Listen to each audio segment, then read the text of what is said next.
Sunday lunch at Dad's house had always been a calm, comforting ritual. A monthly tradition he insisted on keeping alive after Mom's passing. Yet that afternoon, the atmosphere was already thick with unease before I even stepped through the door. Victoria and her husband, Paul, arrived in their usual flamboyant style, their SUV gleaming as though freshly polished for a magazine shoot. Their 3 children seemed equally staged, dressed more for a fashion spread than a casual family gathering.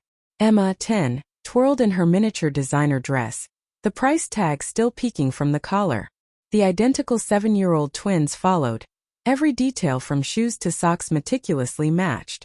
Their outfits alone probably cost more than my grocery budget for a month. "Angela," Victoria remarked sharply the moment she noticed me. "Is that what you're wearing?" I glanced down at my simple jeans and soft blue sweater. "It's Sunday lunch," I said.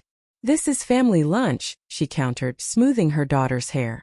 "Some of us put in effort." Dad was in the dining room, quietly setting the table, humming to himself. He had ordered from the usual Italian spot: lasagna, Caesar salad, garlic bread. Predictable, comforting, uncomplicated. Victoria swept through the room like a storm, adjusting plates, moving the centerpiece, as if she were curating a banquet. "Dad," she sighed, "you really should invest in proper china. These everyday dishes look pedestrian." "They're fine for everyday use," Dad replied. "Yes, but family meals deserve standards," she insisted. Paul barely lifted his eyes from his phone as the kids disappeared into the living room, screens glowing against their faces. I helped Dad bring the takeout boxes to the table. "How's work?" he asked. "Busy," I replied. "Still with that real estate company? Property management?" "Yes."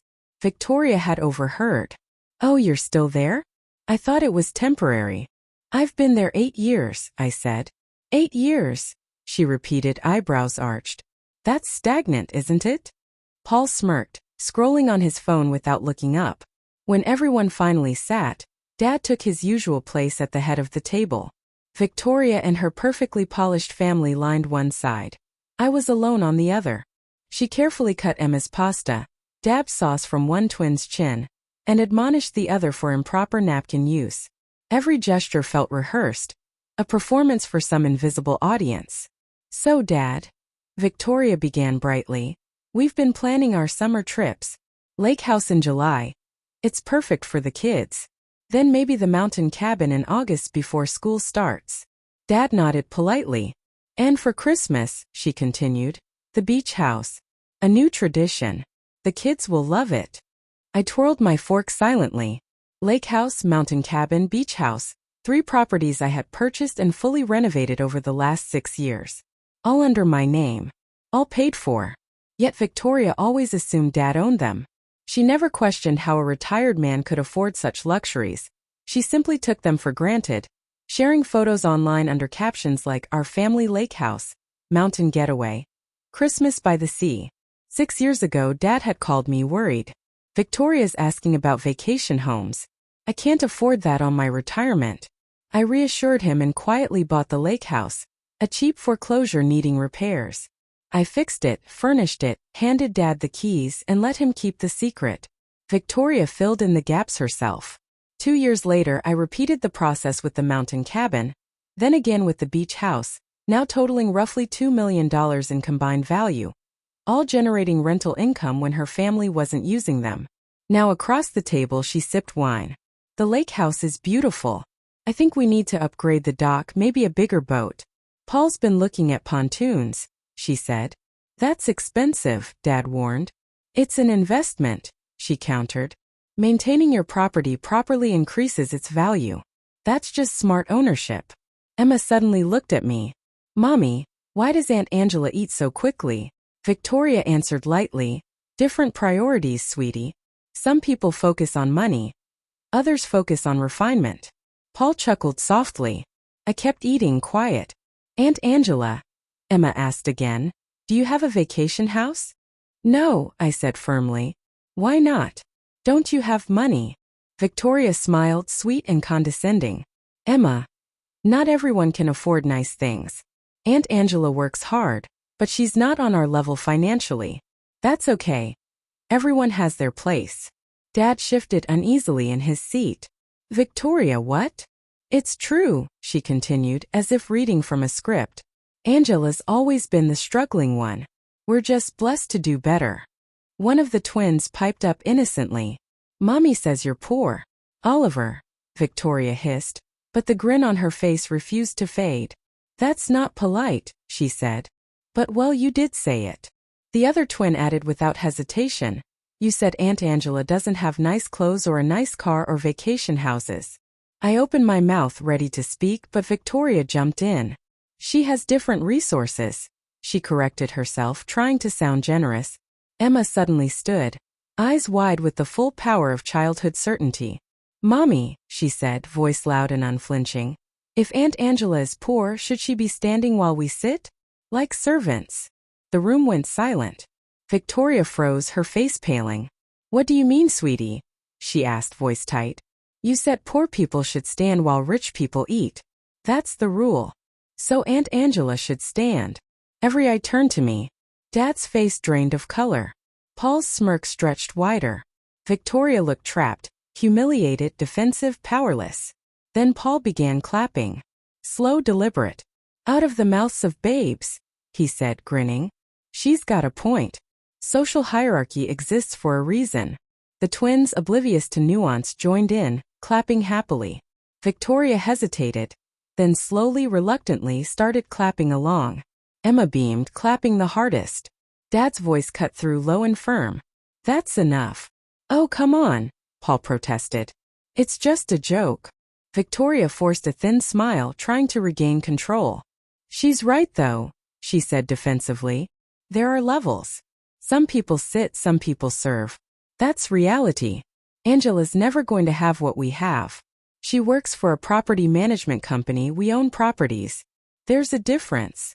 Dad put down his fork, eyes hard. Victoria, this is inappropriate. Is it inappropriate or just honest? Victoria shot back. Angela's always been the struggling one, living in that apartment, driving that old car, working a mediocre job. Meanwhile, we're building wealth, creating a legacy. Emma's right. Some people sit at the table. Some stand. It's not cruel, it's just the truth. Dad's gaze hardened. She's right, he said quietly. What? Victoria asked, stunned. A little hierarchy, Dad said coldly. Knowing your place. Angela, maybe you should stand. I looked at him, his face closed, rigid, teaching his grandchildren that some people deserve seats and others don't. I stood. Victoria's triumphant smile widened. I picked up my bag and walked out. No one called after me. Paul's laughter followed me as I closed the door. In the car I made 3 calls. First, to the property management company handling my rentals. All locks on my 3 properties needed to be changed immediately. Emergency RAD was fine. Second, to ensure all access for prior key holders, except me, was revoked. Third, to my lawyer. Formal trespass notices needed by 8 p.m. that night. By that evening, all 3 properties, the lake house, the mountain cabin, the beach house, were secured. I drafted an email to Victoria and Paul. Effective immediately, you no longer have access to 847 Lakeshore Drive, 2341, Mountain View Road, or 619 Coastal Highway. These properties are privately owned. Any attempt to enter will be considered trespassing. All belongings may be retrieved through my lawyer by appointment. Attached are the property deeds. All 3 properties were fully in my name, purchased in 2018, 2020, and 2023. I hit send. The next morning, Victoria's calls started at 6 a.m. I let them go to voicemail. Finally, I texted. The lake house is locked. What did you do? She demanded later when I answered at 8 o'clock. They drove up last night, couldn't get in. Locks were changed, I said calmly. Why? Because I own the property, I replied simply. Silence. Then, your property? Yes, I said. I own the lake house, the mountain cabin, the beach house. I allowed family access in the past, but never gave Victoria ownership. She assumed. You changed the locks? The kids were supposed to spend the weekend at the lake. Perhaps she should have considered that before applauding her daughter for teaching my child that I must know my place, I said. You agreed with her, Dad, Victoria shot back. You told her to stand. I hung up. I had been joking. They weren't. And Victoria certainly wasn't. They genuinely believed I was beneath them, the struggling sister, the one who should stand while they sat. They didn't mean it in a kind, joking way. They meant it exactly like that. Victoria would mutter to herself, "There are people who sit, and there are people who stand." Well, sure, but there are also people who own vacation properties and people who merely visit them without asking questions. You can't just lock someone out of their own home. Victoria had been planning July at the lake for months. She could plan all she wanted, just not at my lake house. I was asking for reason and I was being reasonable.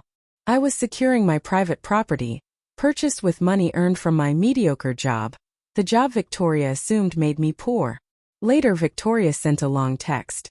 "You're being childish. Emma said something inappropriate, yes, but you're punishing the whole family because you're sensitive about money. These properties have been family properties for years. You can't just take them away because your feelings are hurt. The kids are devastated. Everyone knows about our summer at the lake. You're embarrassing us." I wrote back calmly. "Those properties were never family properties. They were mine and I allowed you to use them. You called me poor. You said I should stand while you ate. You cheered when your child told me to know my place. Now you know yours. These are my properties. My decision. Final." Her next message arrived almost immediately. "This is theft. The houses belong to the family. Check the deeds I sent. They're in my name." Then Paul called. From a number I didn't recognize. "Angela, this is ridiculous. Those houses are worth, what, $2 million? You can't actually own them. Property management people don't make that kind of money." I told him the truth. Yes, I owned a company. I had managed rental properties for 8 years, including my own investments. The 3 vacation homes brought in about $12,000 a month in rental income when not in use by family. Silence followed. Then Victoria said bitterly, "You were poor." Victoria saw a practical car and jeans and assumed poverty. She never asked, never investigated, just judged. The lake house alone was worth $700,000. I bought it for $350,000 as a foreclosure and spent $80,000 renovating it. The mountain cabin I purchased for $270,000, invested $50,000, and it was now worth $600,000. The beach house, bought for $500,000 with minor upgrades, now stood at $650,000. In total, my portfolio was worth about $2 million, not counting the 70 other properties I managed. Called Paul back. "Tell Victoria that everything she left at the free properties is being inventoried. She can schedule a pickup through my lawyer. Next time someone tells me to stand while you eat, maybe check who actually owns the vacation houses first." That evening Dad called. "Victoria wants to apologize," he said. I laughed quietly. She didn't apologize for the lake house. She didn't apologize for her cruelty. She simply didn't understand that she had assumed I was poor enough to be dismissed. "Dad," I said, "you told me to stand at the lunch table. Your daughter told me I was beneath them and you agreed. Thought it was a joke? It wasn't. And for a moment you believed I was the poor relation who should know her place. I know I forgive, but the houses stay locked." 6 months later I sold the lake house. The new owners were a lovely couple from the city. Victoria discovered the news through social media when they posted photos. She called me for the first time in months. "You sold our lake house," she said. "I sold my lake house," I corrected. She paused, silent, then whispered about the memories, the summers, the traditions, the family teaching your daughter to tell me to stand while you ate. I didn't respond. I kept the mountain cabin and the beach house, renting them out full-time. The income was excellent. And I bought a 4th property, a modern ski chalet in Vermont. Expensive. Beautiful. Just mine. No family keys, no shared access, no assumptions about ownership. Turns out everyone sits at my table because I own the table. I own the house. I own the rules. And for once I make them.